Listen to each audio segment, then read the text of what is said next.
ನಮಸ್ತೆ friends, welcome back to Vani Dev's kitchen.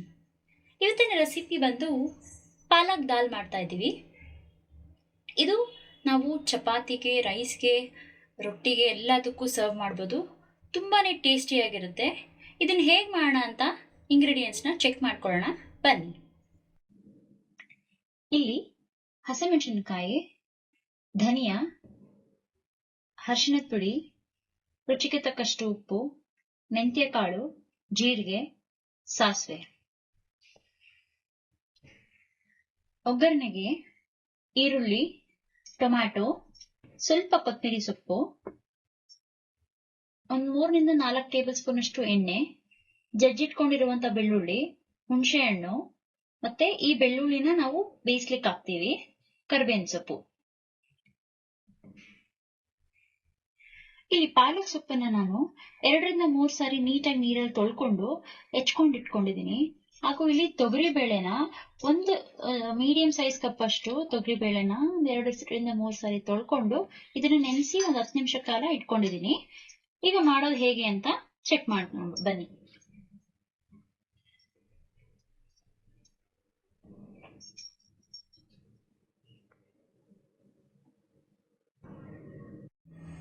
ಇಲ್ಲಿ ಒಂದು ಕುಕ್ಕರ್ನ ಕಾಯ್ಲಿಕ್ಕೆ ಇಟ್ಕೊಳ್ಳೋಣ. ಇದಕ್ಕೆ ನಾನು ಒಂದು 2 ಟೇಬಲ್ ಸ್ಪೂನ್ ಅಷ್ಟು ಎಣ್ಣೆಯನ್ನು ಆ್ಯಡ್ ಮಾಡ್ತಿದ್ದೀನಿ.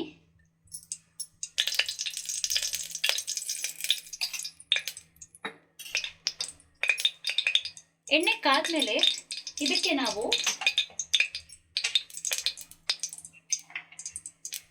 ಬೆಳ್ಳುಳ್ಳಿ ಹಾಕೊಳ್ಳೋಣ. ಒಂದು 5 ರಿಂದ 6 ಹೆಸರು ಸಾಕಾಗುತ್ತೆ. ಇದಕ್ಕೆ ಒಗ್ಗರಣೆಗೆ ನಾವು ಜಜ್ಜಿಟ್ಕೊಂಡಿರೋದನ್ನ ಹಾಕೊಳ್ಳೋಣ.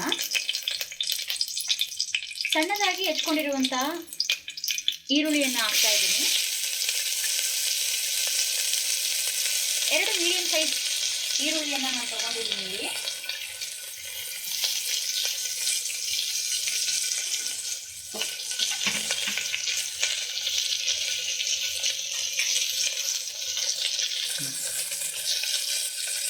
ಈಗ ಇದನ್ನ ಒಂದು ಸ್ವಲ್ಪ ಬಾಡಿಸ್ಕೊಳ್ಳೋಣ.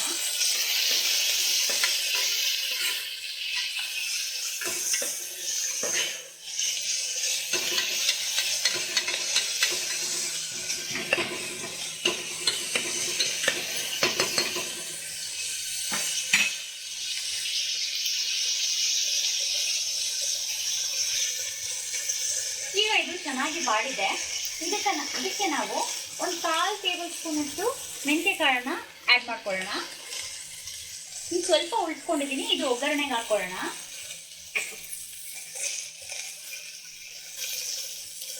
ಹಾಗೂ ಅರ್ಧ ಟೇಬಲ್ ಸ್ಪೂನ್ ಅಷ್ಟು ಜೀರಿಗೆನ ಹಾಕೊಳ್ಳೋಣ.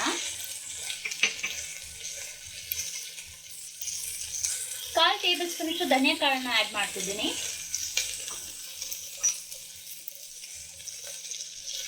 ಖಾರಕ್ಕೆ ನಿಮಗೆ ಎಷ್ಟು ಬೇಕಾಗುತ್ತೋ ಅಷ್ಟು ಹಸಿಮೆಣಸಿನಕಾಯಿ ಹಾಕೋಬಹುದು. ನಾನಿಲ್ಲಿ ಒಂದು 10 ರಿಂದ 12 ಹಾಕೊಂಡಿದ್ದೀನಿ.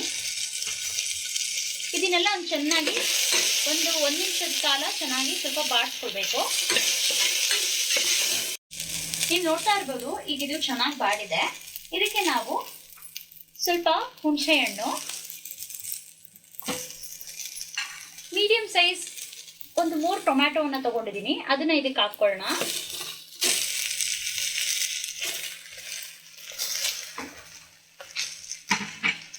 ಹಾಗೂ ರುಚಿಗೆ ತಕ್ಕಷ್ಟು ಉಪ್ಪನ್ನು ನಾನಿಲ್ಲಿ ಆ್ಯಡ್ ಮಾಡ್ಕೊಳ್ತಿದ್ದೀನಿ. ಫ್ರೆಂಡ್ಸ್, ಈಗ ಈ ಟೊಮ್ಯಾಟೊ ಸಾಫ್ಟ್ ಆಗೋವರೆಗೂ ನೀಟಾಗಿ ಹುರ್ಕೋಬೇಕಾಗುತ್ತೆ.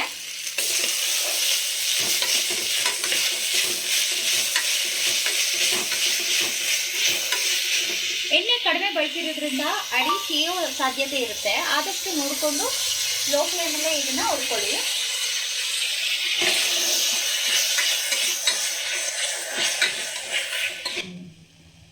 ನೋಡಿ, ಇವಾಗ ಚೆನ್ನಾಗಿ ಫ್ರೈ ಆಗ್ತಿದೆ.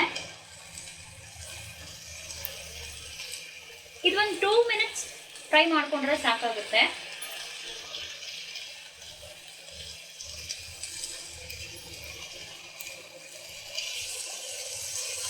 ಈಗ ಇದಕ್ಕೆ ಒಂದು 1/4 ಟೇಬಲ್ ಸ್ಪೂನ್ ಅಷ್ಟು ಅರಿಶಿಣದ ಪುಡಿಯನ್ನು ಹಾಕ್ಕೊಳ್ತಿದ್ದೀನಿ.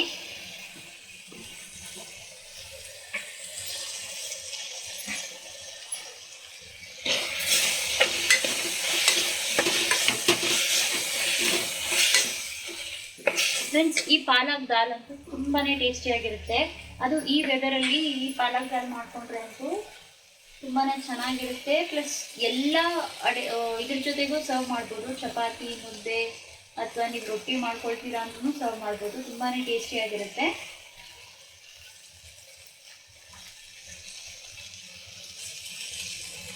ಈಗ ಟೊಮ್ಯಾಟೊ ಚೆನ್ನಾಗಿ ಸಾಫ್ಟ್ ಆಗಿದೆ.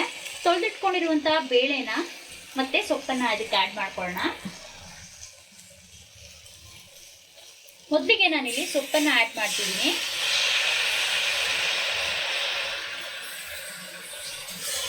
ಇದನ್ನು ಸ್ವಲ್ಪ ಹೆಚ್ಕೊಂಡಿದ್ದೀನಿ ಸೊಪ್ಪನ್ನು ನಾನು.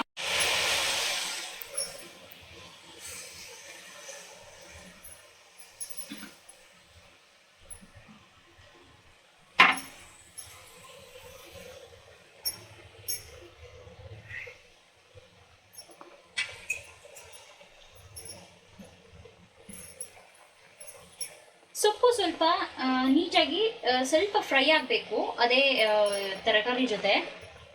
ಆಗ ಇದಾದ್ಮೇಲೆ ನಾವು ಬೇಕಿದ್ರೆ ತೊಗರಿಬೇಳೆಯನ್ನು ಹಾಕ್ಕೊಳ್ಳೋಣ.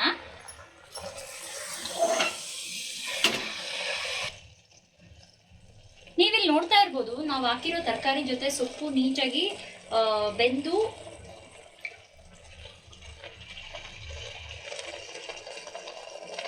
ಈಗ ನೋಡಿ ಚೆನ್ನಾಗಿ ಕ್ವಾಂಟಿಟಿ ಕೂಡ ಕಡಿಮೆ ಆಗಿದೆ. ಈಗ ನಾವಿದಕ್ಕೆ ತೊಳೆದಿಟ್ಕೊಂಡಿರುವಂತಹ ಬೇಳೆನ ಆ್ಯಡ್ ಮಾಡ್ಕೊಳ್ಳೋಣ. ನಾನಿಲ್ಲಿ ಇದರ ನೀರು ಜೊತೆಗೇನೆ ಆ್ಯಡ್ ಮಾಡ್ಕೊಳ್ತಿದ್ದೀನಿ. ಯಾಕಂದರೆ ನಾನು ಒಂದು 2-3 ಬಾರಿ ತೊಳ್ಕೊಂಡಿದ್ದೀನಿ. ಆಮೇಲೆ ಒಳ್ಳೆ ನೀರಲ್ಲಿ ಇದನ್ನು ನೆನೆಸಿಟ್ಕೊಂಡಿದ್ದೀನಿ.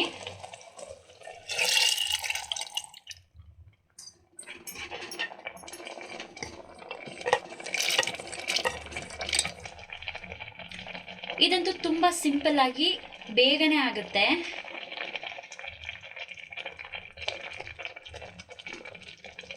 ಇದನ್ನ ನಾವು ಮಧ್ಯಾಹ್ನ ಊಟಕ್ಕೆ ಆರಾಮಾಗಿ ಸರ್ವ್ ಮಾಡ್ಕೊಬೋದು.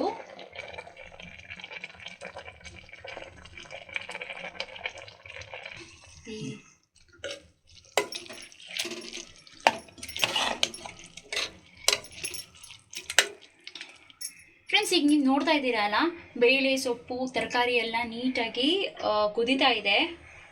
ಚೆನ್ನಾಗಿ ಹೊಂದ್ಕೊಂಡಿದೆ. ಉಪ್ಪು ಖಾರ ಎಲ್ಲ ನೀಟಾಗಿ ಹಿಡಿದಿರುತ್ತೆ. ಈಗ ಇನ್ನು ನನ್ನ ಚಾನೆಲ್ಗೆ ಯಾರೆಲ್ಲ ಸಬ್ಸ್ಕ್ರೈಬ್ ಮಾಡಿಲ್ವೋ ಅವರೆಲ್ಲ ಈ ಕೂಡಲೇ ಸಬ್ಸ್ಕ್ರೈಬ್ ಮಾಡ್ಕೊಳ್ಳಿ ಮತ್ತು ನಿಮ್ಮ ಅಭಿಪ್ರಾಯನ ಕಮೆಂಟ್ ಮೂಲಕ ತಿಳಿಸ್ಕೊಡಿ. ಲೈಕ್ ಮಾಡಿ, ಶೇರ್ ಮಾಡೋದನ್ನ ಮರಿಬೇಡಿ. ಇದೇ ರೀತಿ ಮತ್ತಷ್ಟು ವಿಡಿಯೋಸ್ಗಳನ್ನ ನಾವು ಅಪ್ಡೇಟ್ ಮಾಡಲಿಕ್ಕೆ ಪ್ರೋತ್ಸಾಹ ನೀಡಿ. ಈಗ ನಾವಿದಕ್ಕೆ ಬೇಳೆ ಬೇಯಲಿಕ್ಕೆ ಎಷ್ಟು ಬೇಕೋ ಅಷ್ಟು ನೀರನ್ನು ಆ್ಯಡ್ ಮಾಡ್ಕೊಳ್ಳೋಣ. ಇದು ತುಂಬ ತೆಳುವಾಗಲಿಕ್ಕೆ ಬೇಡ, ನಾವು ಸ್ವಲ್ಪ ಗಟ್ಟಿಯಾಗಿ ಸರ್ವ್ ಮಾಡ್ಕೋಬೇಕಾಗುತ್ತೆ. ಹಾಗಾಗಿ ನಾನು ಇದಕ್ಕೆ ನೀರನ್ನ ನೋಡಿಕೊಂಡು 1 ಗ್ಲಾಸ್ ಅಥವಾ 1.5 ಗ್ಲಾಸ್ ಅಷ್ಟು ನೀರನ್ನು ಆ್ಯಡ್ ಮಾಡ್ಕೊಳ್ಳೋಣ.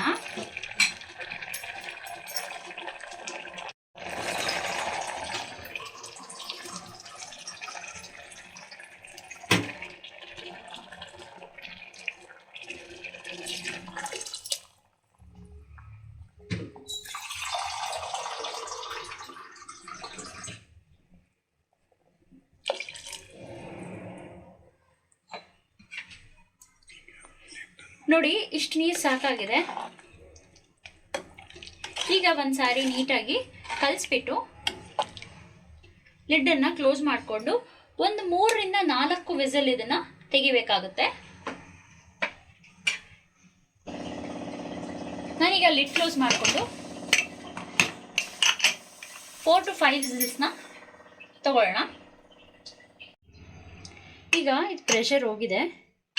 ನಾವು ಇದನ್ನು ಓಪನ್ ಮಾಡಿ ನೋಡೋಣ.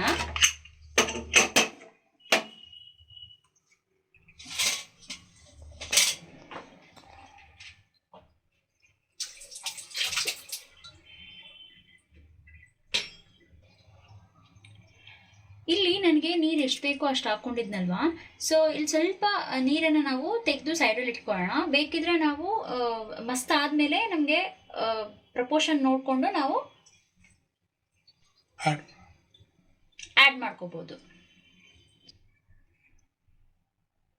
ಇಲ್ಲಿ ಈಗ ನೀರು ತೆಗೆದಿಟ್ಕೊಂಡಿದ್ದೀನಿ. ಈಗ ಇದನ್ನು ಮಸ್ತ್ಕೊಳ್ಳೋಣ. ಚೆನ್ನಾಗಿ ಮಸಿಬೇಕಾಗುತ್ತೆ.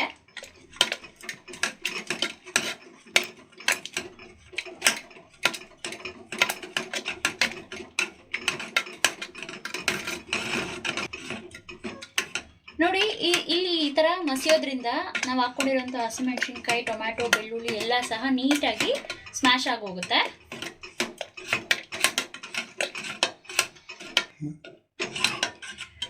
ಫ್ರೆಂಡ್ಸ್ ನೋಡಿ, ಇಲ್ಲಿ ನಾನು ಚೆನ್ನಾಗಿ ಮಸ್ತ್ಕೊಂಡಿದ್ದೀನಿ. ಇದಾಗಿದೆ, ಸಾಕು. ಇಷ್ಟು ಮಸ್ತರೆ ಸ್ವಲ್ಪ ಸೊಪ್ಪು ಬಾಯಿಗೆ ಸಿಕ್ಕಿದ್ರೆ ತಿನ್ಲಿಕ್ಕೂ ಚೆನ್ನಾಗಿರುತ್ತೆ ನೋಡಿ. ಈಗ ಇದಕ್ಕೆ ಒಗ್ಗರಣೆ ಹಾಕೋದು ಹೇಗೆ ಅಂತ ನೋಡೋಣ. ಇಲ್ಲಿ ಒಂದು ಸ್ವಲ್ಪ ಉಳಿಸಿಟ್ಕೊಂಡಿದ್ವಲ್ಲ, ಆ ಸ್ವಲ್ಪ ನೀರನ್ನ ಇಲ್ಲಿ ಆ್ಯಡ್ ಮಾಡ್ಕೊಳ್ತಿದ್ದೀನಿ.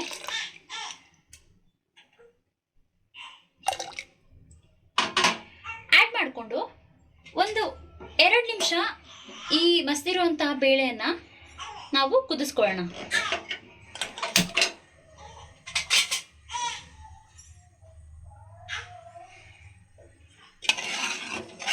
ನೋಡಿ ಈ ತರ ಗಟ್ಟಿಯಾಗಿದೆ. ಸ್ವಲ್ಪ ಗಟ್ಟಿಯಾಗಿದ್ರೇನೆ ತಿನ್ಲಿಕ್ಕೆ ಚೆನ್ನಾಗಿರುತ್ತೆ. ತುಂಬಾ ತೆಳು ಮಾಡ್ಕೊಳ್ಲಿಕ್ಕೆ ಹೋಗ್ಬೇಡಿ.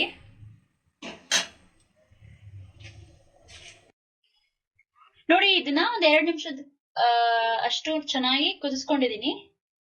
ಈಗ ನಾವು ಒಗ್ಗರಣೆ ಹಾಕೊಳ್ಳೋಣ.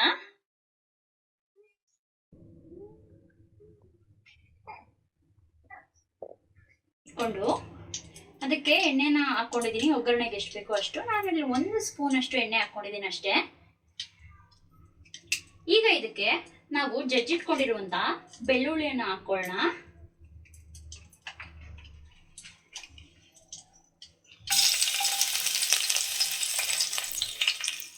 ಬೆಳ್ಳುಳ್ಳಿ ಸ್ವಲ್ಪ ಬಣ್ಣ ಚೇಂಜ್ ಆಗೋವರೆಗೂ ರೋಸ್ಟ್ ಮಾಡ್ಕೋಬೇಕಾಗುತ್ತೆ.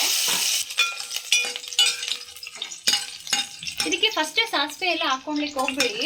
ಬೆಳ್ಳುಳ್ಳಿನ ಸ್ವಲ್ಪ ನೋಡಿ ಕಲರ್ ಚೇಂಜ್ ಆಗೋವರೆಗೂ ಬಾಡಿಸ್ಕೊಂಡು ಅದಾದ್ಮೇಲೆ ನಾವು ಸಾಸಿವೆ, ಜೀರಿಗೆ, ಮೆಂತ್ಯ ಏನಿದೆ ಅದನ್ನ ಹಾಕೊಳ್ಳೋಣ.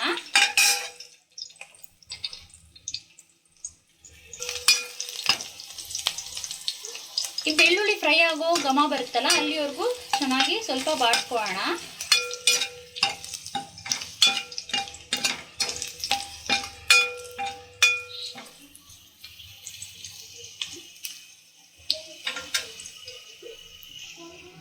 ನೋಡಿ, ಇದು ಚೆನ್ನಾಗಿ ಬಾಡಿದೆ.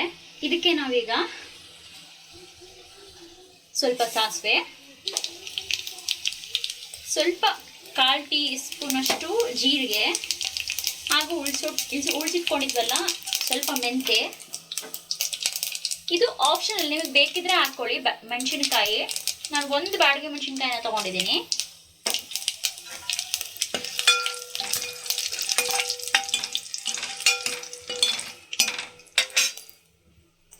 ಕರಿಬೇವಿನ ಸೊಪ್ಪನ್ನ ಹಾಕೊಂಡು ಫ್ಲೇಮನ್ನ ಆಫ್ ಮಾಡ್ಕೊಳ್ತಾ ಇದ್ದೀನಿ.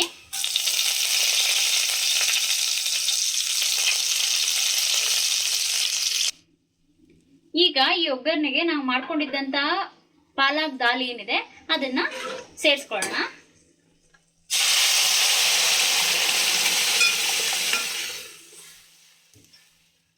ನೋಡಿ ಎಷ್ಟು ಚೆನ್ನಾಗಿ ಬಂದಿದೆ ಅಲ್ವಾ. ಅರೋಮಾ ಅಂತೂ ತುಂಬಾನೇ ಚೆನ್ನಾಗಿದೆ, ಮತ್ತೆ ಇದ್ರ ಟೇಸ್ಟು ಸಹ ಅಷ್ಟೇ ಚೆನ್ನಾಗಿರುತ್ತೆ ಫ್ರೆಂಡ್ಸ್. ಇದನ್ನೊಮ್ಮೆ ಟ್ರೈ ಮಾಡಿ ನೋಡಿ.